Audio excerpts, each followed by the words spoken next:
কিছু কিছু স্বপ্ন থাকে যা বাস্তবে পরিণত হলে মানুষ বাকরুদ্ধ হয়ে যায়। আর ঠিক এমনই একটি মুহূর্তের সাক্ষী হলো ফুটবল বিশ্ব।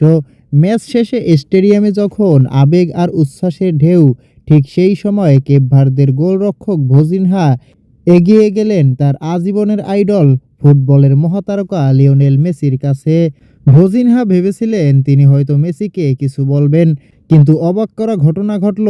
কিছু বলার আগেই মেসি তাকে জড়িয়ে ধরে বললেন, তুমি খুব প্রতিভাবান, তুমি একজন অসাধারণ গোলকিপার, তোমার দেশের মানুষের তোমার জন্য গর্ব করা উচিত। ভাবুন তো, পৃথিবীর অন্যতম সেরা ফুটবলারের মুখ থেকে এমন প্রশংসা।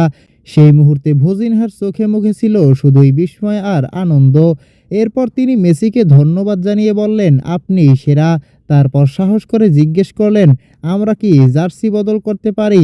মেসি হাসলেন, সেই পরিচিত বিনয়ী হাসি। তারপর বললেন, অবশ্যই, টানেলের ভেতরে তোমাকে এটা দেব।